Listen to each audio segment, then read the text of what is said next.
السلام علیکم مرګرو، زه یم عمران علي او تاسو ګورئ پښتو ټایمز.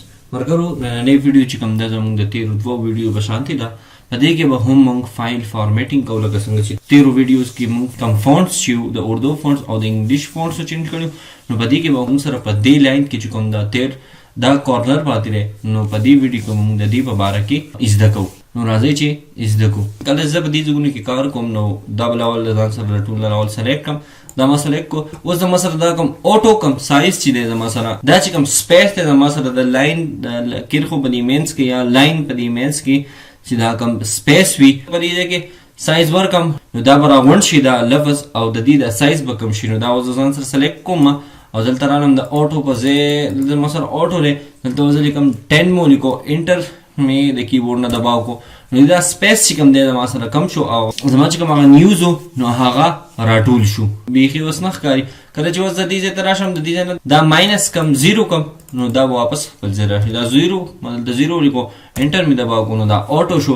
نو وګورئ خپل هغه زوړ ځای ته واپس راغی. دا اوس به دا زه دوباره سلیکټ کړم. دا ما دوباره سلیکټ کو. زما سره دا دی. اوس په دې ځای کې چې زما سره د دې نه دا دویم نمبر چې دی نه لاندې کوم دی، په دې ځای کې لاین هم ورکړی دی چې دا سیوا کېږي. دلته مې کمیږي راټولېږي او دلته یې نښه هم د ورکړې ده چې په دې کې دا سپیس چې کوم دی د دې کرښو یا لاین په درمیان کې چې کوم دا سپیس دی دا د دې ځای نه سیوا کېږي. دلته اوس دا زما سره زیرو دی.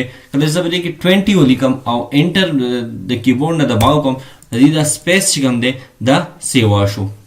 اوس زه راشم دا سلیکټ کړم، کنټرول ای باندې ما سلیکټ کو او دلته راشم دا واپس زیرو کم، نو دا واپس خپل حال نه راشي. دلته راشم دا ما سلیکټ کو او دلته ما زیرو دباو کو، انټر زیرو مو لیکو او انټر دباو کوم، نو دا زما سره خپل هغه زوړ حالت ته راغی. ښه اوس دلته زما سره دا چې کوم لاینز دي دا زما سره دا یو کم دی د لیپټاپ، دا زموږ ښی سایډ دی او دا زموږ ګس سایډ دی. چونکې موږ الټا ناست یو نو دا موږ ته ښی ښکاري او دا ګس دی، خو نه دا زموږ ښی سایډ دی د لیپټاپ او دا ګس سایډ دی. کله چې زه په دې کلیک کړم نو دا به دې ښي سایډ ته راشي. دا اوس ما کلیک کو به دې باندې ښي زموږ لیکل ښي سایډ ته راغلل. اوس زه په دې کلیک کړم نو دا زموږ دا لیکل به واپس خپل هغه ګس سایډ ته لاړ شي، واپس به خپل هغه زوړ حالت ته راشي. کله چې زه په دې باندې کلیک کړم نو دا لیکل به زموږ هغه منځ ته راشي. او کله چې زه په دې یو باندې کلیک کړم نو زموږ دا لیکل چې کوم دی دا به د پیراګراف په شکل کې شي، لکه څنګه چې زموږ هغه زوړ لیکل نو هغه د پیراګراف په شکل کې دا اوس هغه شان د پیراګراف په شکل کې شو. او کله چې زه اوس په دې باندې کلیک کوم نو دا زموږ سره لږ مختلف دی. څنګه مختلف دی؟ اوس زما سره دا کرښه نیمه ده. کله چې زه په دې باندې کلیک کوم نو دا لاین به زما سره کمپلیټ شي. په دې کې دا خالي ځای چې کوم دی دا به ختم شي. اوس په دې باندې ما کلیک کو، دا زما سره کمپلیټ شو.